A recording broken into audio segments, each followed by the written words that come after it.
So Maggie and I are going to talk about, I really call it less stress at the vet. And I've done a workshop based on this, and it was very well received because when I offered this workshop, I was shocked at how many people signed up. Really? Like probably the biggest attendance I've gotten of all the workshops I've offered, because I think stressed dogs or dogs who misbehave at the vet, it's just really common.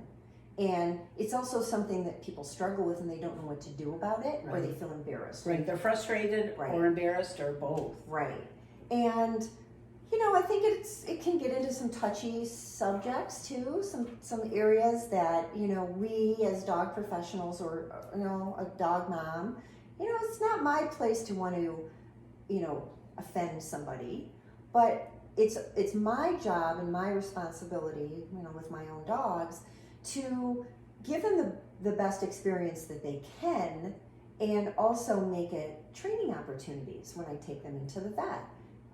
Examples would be, taking them in to get them used to getting on the scale, going into the exam room, waiting in the waiting room. Yeah, that's a tough one for a lot of dogs. So, and it depends on who your vet is and how many people can be in that waiting room and how well controlled it is.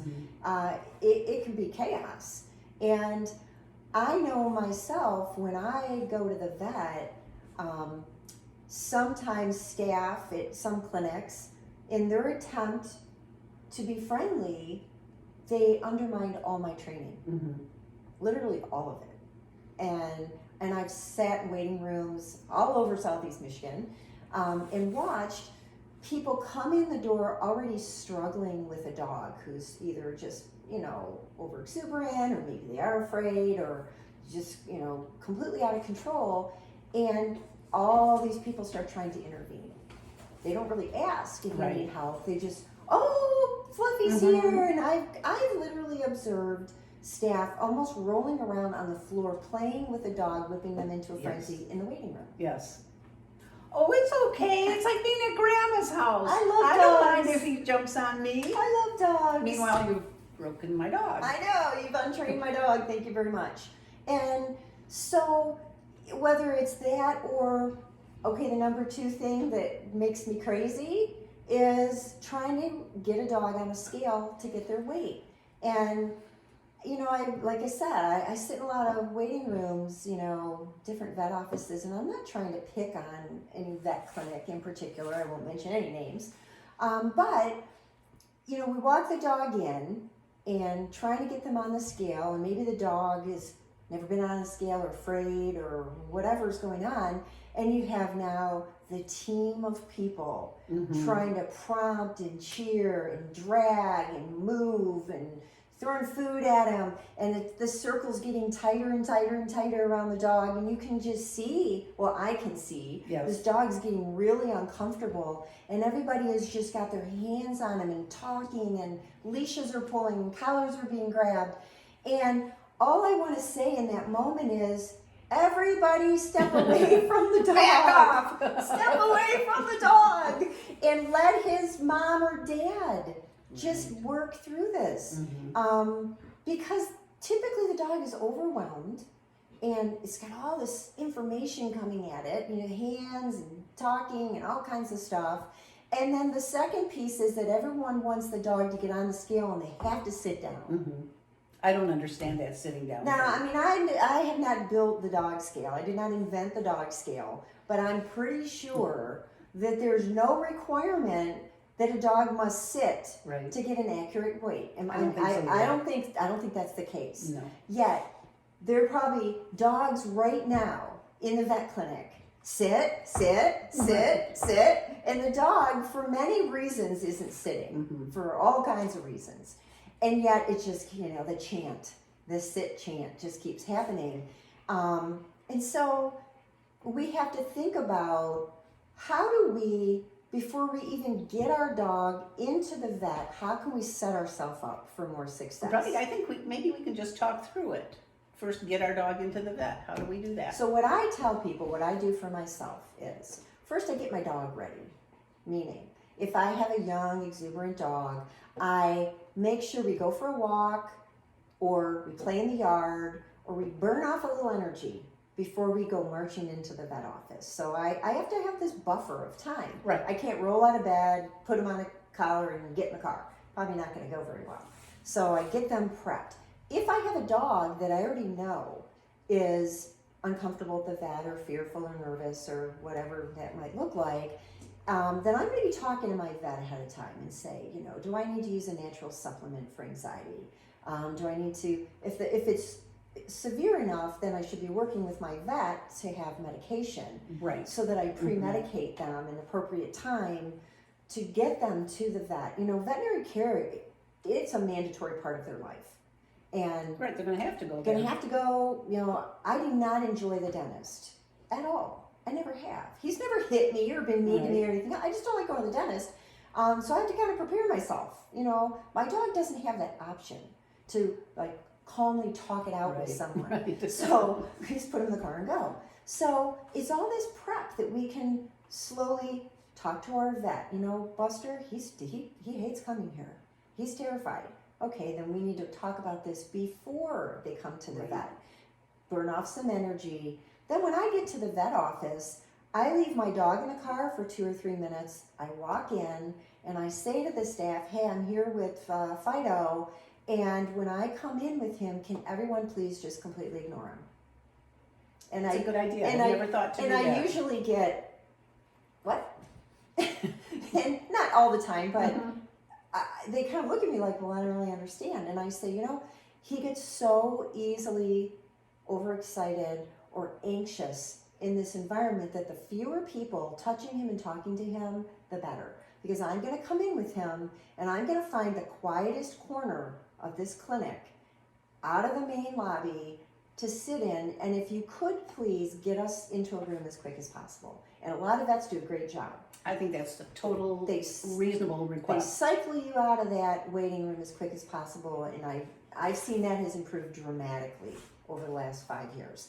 So I've now prepped my dog as much as I can. Now I've prepped the staff, you know, and it's basically just please, just ignore us, pretend you don't see us, and then get us in a room as quick as you can. Then you want to probably do the same thing with the vet. When you come in, you don't have to give them the big hugs and kisses and throwing food at them to get them all whipped up into a frenzy. If we start off calmer and our dog feels like they have some level of control in what's going on, then the situation doesn't tank on you Right. from the minute you walk in the building. So what have you found, any experiences where you've needed to recruit the help of staff? So first I'll say that I run into a problem sometimes with just the other people, customers in the dogs waiting on room. the retractable leashes? Yes, or the lady saying, staring at my dog, oh, honey, hi. Oh, are you at the vet? Did you come to see the vet? Oh, you don't have to bark. And I know she probably loves dogs and thinks my dog is pretty, but it really doesn't help my dog. No. So, The waiting room diagnosis. yeah, right. So, Thank you very much. one thing that I've done with, so I practice a lot of things outside of the vet's office. And my newest thing is my dogs know go to your place. That means go to a rug or towel or whatever. And I've already got my dogs trained that if they're lying quietly with their head on the floor, I might toss them some treats. It's our settling exercise. Now I'm bumping it up to, I'm bringing the place to the vet's office. I'm going to put it on the floor and reward her for being on the floor. And then I'm going to take it over to the scale. I haven't done this yet, so I'll let you know how it goes. Yeah. And I'm going to put it on the scale and ask the tech if she can please zero the scale out with the place on it. Right. And I'm hoping that will help her because we have done that, you know, mamba of trying to get the dog onto the scale. And Gives you a headache after a while. you know, you try to be socially polite and not tell the tech what to do, but it's just really frustrating to know that if everybody backed off and gave her a minute, that she would probably willingly go on it herself because she's nosy and she wants to sniff. Right. So, and then I would clean the place mat. Right. I'd wash it after I brought her home. Right. But it's worth it to me to have it there because it's an anchor. It's a face. It's a place my dog feels comfortable with. So And I'm it's going to use it. behavior she's practiced. Yes. And that she she knows, okay, I know what that means. I can execute it, but she can't execute it if all these people are talking to her and bothering her. Right. It's the distraction level. Now, maybe someday she can go, be in the waiting room and filter out all the stuff that's going on, but not in the beginning. And it is hard to convey that message to people, because in certain situations when I've tried to do that, the first thing I hear is, oh, does he bite? Yeah, right. No, he doesn't bite. He'll lick your face, and I'll try to explain, no, this is what I'm doing. That's why I think, you can even have a bigger comfort zone if you call the vet office. And then you might have 5 or 10 minutes to talk about it, especially if you think your dog is, pulling a Turner and hooch and eating your car seat when you're in the vet, right? So depends how long you think you could leave your dog in the car before you go back and get them. So I might call and say, hey, I'm going to be coming in with, whoever, and we're working on a lot of different things coming to the vet. And the biggest thing that everyone could do to help me is to just ignore him. He's cute. He's adorable. I know it. And, people feel they see certain dogs and, they want to love on them. And you know what? I love that. That's why they're in the field, because they like animals. I love that people love my dogs. I think that's a great thing. But it just turns into such a problem. And I always say to people, once he's calmed down, then, just calmly come up and pet him and offer him a treat. But if I have Marshall, out somewhere and he's jumping on you and slobbering and drooling and getting whipped into this frenzy and you're giving him treats, oh my gosh, what do you think our next trip to the vet's going to look like? And Marshall's been through, some not so pleasant experiences since he was younger. He's had to have all these PRP injections, which is shots into his elbows.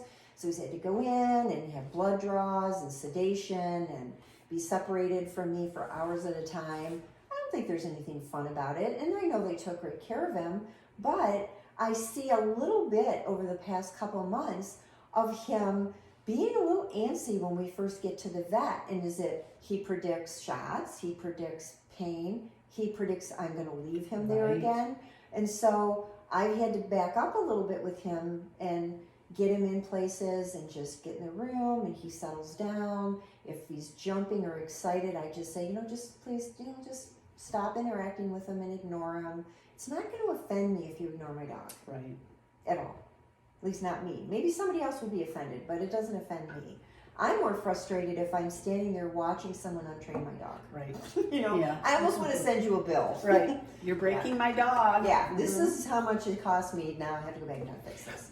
Something that I find helps is if they come to greet your dog, I'll say something like, oh, she likes it if you scratch her on the chest. Or ask her to sit before you give her a cookie, because it gives them something to do besides maul your dog. Right. I also, I'm working on a behavior, stationing behavior, where I ask my dog to rest her chin on my palm. And the ultimate goal is that she'll keep her chin on my palm while she's getting examined. She's not there yet. But the last time I was at the vet, it was really nice because I told her I'm working on the stationing exercise, and I had Peach put her chin on my palm, and then I asked the tech to come and approach her and just touch her and see if that would, Peach could tolerate that. And I gave her a couple treats while she did that. So it worked. Right. Peach was calm. The tech had something to do that didn't involve hugging her, and Peach probably felt safer, I imagine. Right. So if you can enlist the staff. Right. And sometimes you need to say, I'm working on fear-free training at the vet, so can you help me with this? Right. You recruit people to join your team. Absolutely. My goal is never to alienate people. You don't touch my dog. You don't touch my dog. It's more, I would love for you to interact with them, but I need you to do it on my terms, the way I'm working with this particular dog. And I want all the vet visits to be successful. Right. I want my dog to be comfortable going to the vet. They never love it. I don't have dogs right now. Marshall and Ducky, they have no problem going to the vet. But again, I'm seeing this little shift in Marshall that he is getting a little more amped up when we get to the vet, because I think in the past he was going to a different vet clinic and I had to keep leaving him there and he kept having all these procedures done. So now he's at a clinic where we walk in and it's very calm when I get there. Nobody comes running from around the counter to wrestle him to the floor and give him kisses. Nobody's whipping him up and getting him to jump and carry on. It's just a very calm practice, and it's helping him learn. Oh, you know, he comes in, gets on the scale, we go into a room, and I appreciate that a lot, and I can just tell this is how they interact with their clients. So, you know, sometimes you have to have a conversation, and I never even had to have a conversation with this. This is just how their clinic operates, and I really appreciate that. And maybe he needs a few of those drop-by visits just to get on the scale. Yeah. And, you know, it's just one of those things that I think we have to feel comfortable having the conversation. But we also have to have a plan in place. Right. If you're just doing it on the fly, well, let's see how this goes. If you know you have a dog who's going to be stressed or anxious or just a goofball at the vet, you need to have a plan in place. Don't just assume this will just be the magical day where it won't happen. It'll be okay today. Today it's Tuesday. It'll be great today. Because, again, we're going to be doing this. It's something you can't avoid. How do you feel about when they want to take the dog to the vet to do procedures? How do you handle that? Oh, you know, it kind of varies from dog to dog and procedure to procedure. So I personally don't like when everything from an ear swab to, you know, a significant blood draw procedure, everything takes the dog out of the room. I'm not offended if you empty their anal glands while I'm there. Right. Feel free. I mean, I do understand, though, it can really not be pleasant for the next person who comes in the room. Right. But if my dog isn't comfortable with being taken away, then it's going to be in all our best interests to let my dog stay where they're most comfortable. I personally, unless it's a procedure that just cannot be done in the room, then I would prefer my dog stay with me, because I have, just like you, techniques where I can do some hand targeting. I can be, you know, offering, you know, higher value treats, or just getting them to pay attention to me. Sometimes the staff may not know cues that my dogs know weight. Right. So if, you know, Marshall was in the other day for something and we had to get him to stand really still, and I just, you know, put my arm around him, Marshall, wait. And he stood there and let the procedure happen, and then it was over. They're not going to know that's his word, Right. or that release means he can get up and go. If you put him into a stay, then you know, tell him to release. He might lay there for a while.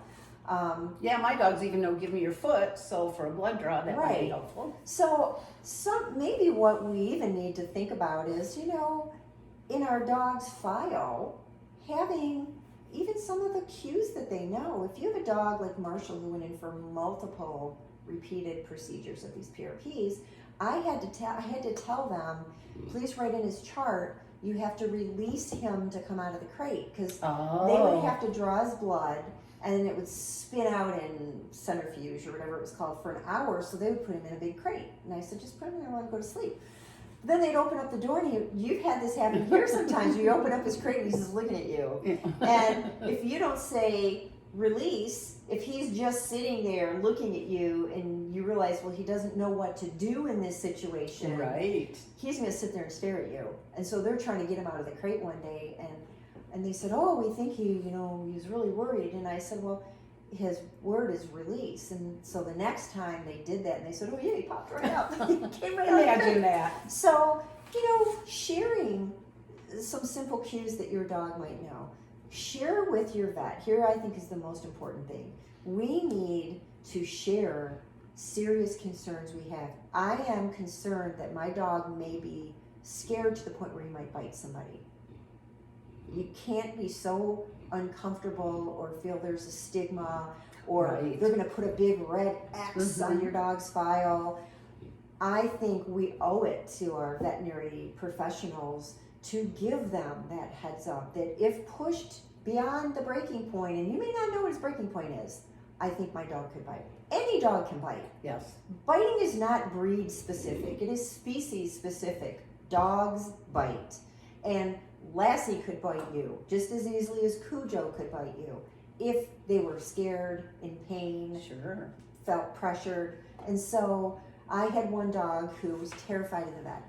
I mean, terrified like nothing I'd ever seen before. And though he had no bite history, I felt very strongly that the day was coming that he could bite someone. And so here I take this, America's favorite breed, right, beautiful yellow lab, into the vet and say, I would like him muzzled the entire appointment. And people were like, no. And yeah. Well, has he bitten someone? No, and I'd like to keep it that way. This clinic, this experience is his biggest fear in life.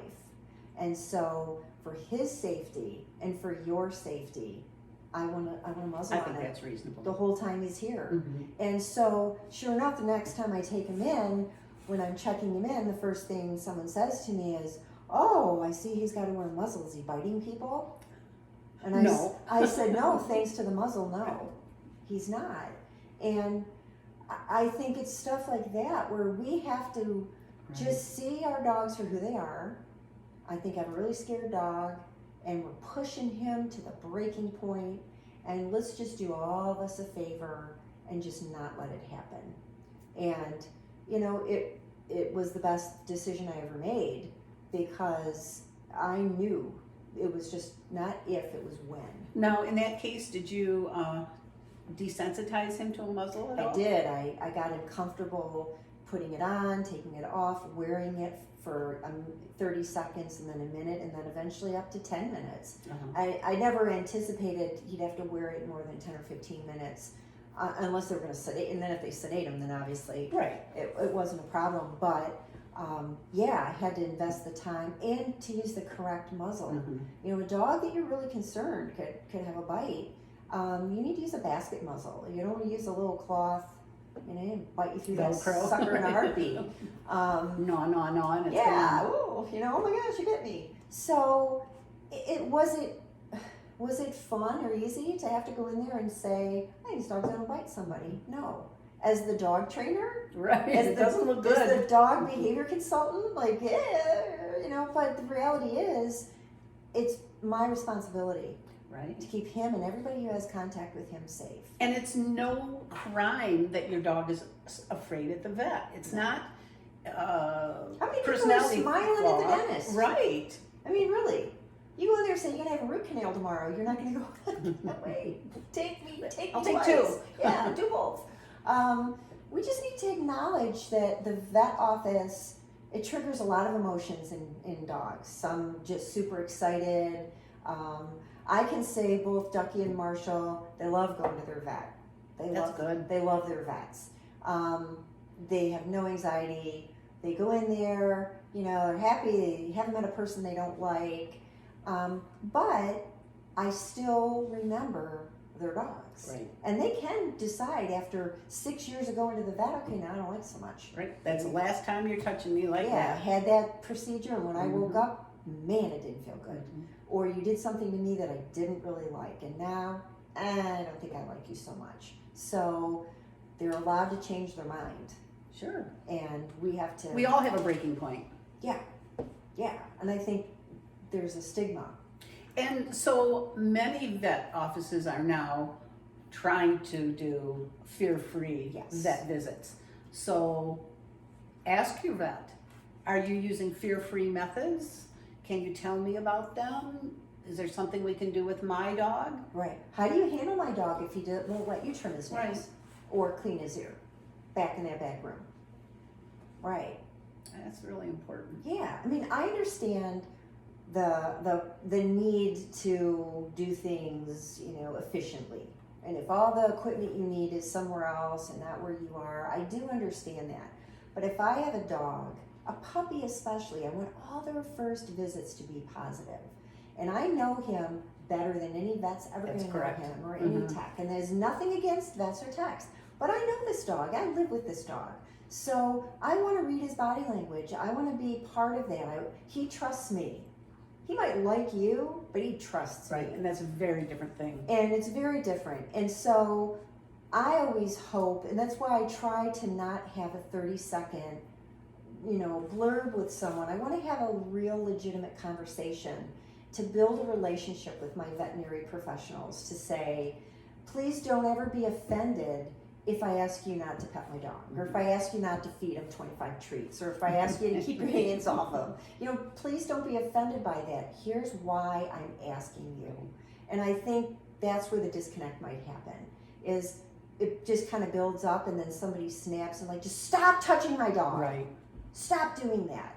Or they become so upset they stop going to that practice because they've just I'm sure that happens. I know it happens, and they just had enough. So let's just have some appropriate communication when you're not in the middle of the storm trying to, figure it all out. I'm always I prepare for everything. I like to, I will do well in a crisis because I'm always trying to prepare. But I've been caught off guard where, whoa, I never saw that coming. Right. And you have to always remember your priority is to care for your dog. Right, and I think that thing about not knowing something was going to happen, I've had that happen too, and you think, oh, whoa, I didn't know he was going to do that. So Right. I think up front, that relationship with the vet and the vet tech is very important. Yeah, because people who have, myself included, who had a dog who hated the vet, it was almost easier for me to go in with him because I knew 110% that he hated it and that it wasn't going to be a good thing. And so I was always really, really prepared. And he had, I'll even show you, he had this toy, this huge fleece bone. And so he loved this toy. So whenever I'd take him to the vet, I took it with me. So we'd get out of the car and the stress would start, and he normally would bark and whine and carry on, but I would bring this. And at one point they said, oh, is that his favorite toy? And I said, yes, I call it the muffler.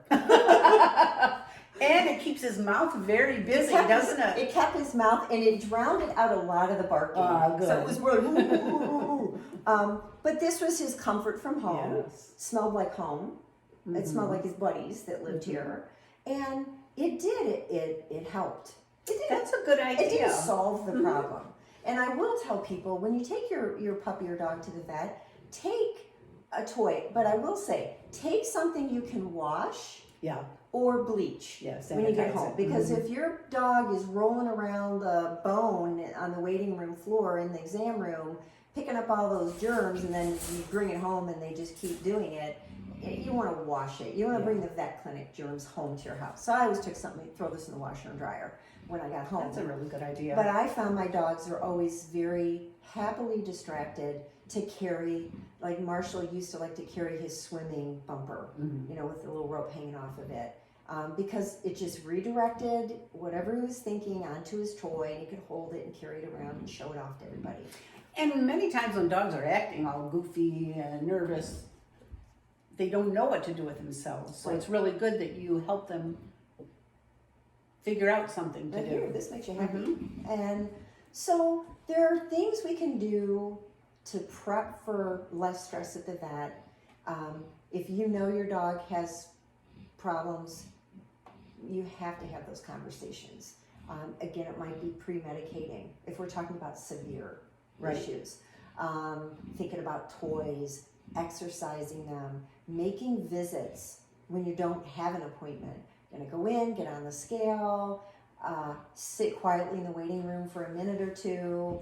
I always try to go during downtime, so like when they're in surgery, so I know there's going to be a waiting room full of other people because they don't have appointments because they're in surgery. Right. So I'll go into an empty clinic and I just maybe meet reception staff, and again, they're always very calm and they're always happy to see my dogs, but they don't come running around the counter and jump on him in the waiting room.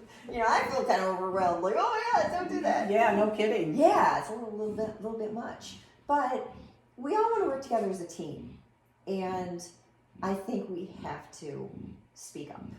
Absolutely. We're our dog's advocate. They can't speak for themselves. Yeah. And if if it's something that you're really struggling with, then you will benefit from working with a trainer, working with a behavior consultant or a vet behaviorist and saying, okay, this is what's going on. My dog's a year old and already I'm having all these issues with going to the vet. How am I going to do this for 13 more years? So don't let a problem get so bad and get so far out of control that it could be a real challenge to try to turn it around, and realizing that you may never, my one dog never, ever really felt better about going to the vet. We just came up with a very comprehensive program to make it safe Right. for all of us. But the hope that I'm going to do all these things and one day he's going to just love it. Sometimes our goals need to change. We need to have a different idea about what better Right. is going to look like. So your dog can't settle down in the lobby? Well, maybe you'll sit and wait outside. Right. You don't have to go into the Text lobby. me. I've had one that Right. text me when you have a room ready. Yeah. I'll walk in and say, I'm here with so-and-so. Mhm. Can you text me when our room is ready? And then I'll walk them in a back door. What I think is so funny is my dog has always, any dog I've had, they've been reluctant to go on the scale, some more than others. But when you're leaving the building and they're walking by that scale, they want to jump on it. Now, Don't know. only dogs know why There they are do some that. mysteries we will never Right. solve. I've learned that lesson years ago. I think, we just have to see our dog for who they are, come up with a plan that we can all be a part of, and work together with our veterinary staff. And, I've talked over the years with lots of different trainers and behavior consultants, even vet behaviorists, about we just need to get more education out. We just need to help staff understand how they can better serve their clients. And so it's all about education and just sharing. And hopefully, if we're educating them as far as our dog, maybe they can take that over to the next dog and use Absolutely. those skills. That's Absolutely. So at the end of the day, we just want to make this as easy as possible for everybody involved. Right? Even if the best it gets is a necessary evil, your dog is going to have to go to the vet at some time or another. It's inevitable. So the best thing we can do is make it part of our process of Yes. raising and training them. It's as important as any other behavior you'll ever teach them. I agree. All right. Have fun training your dog.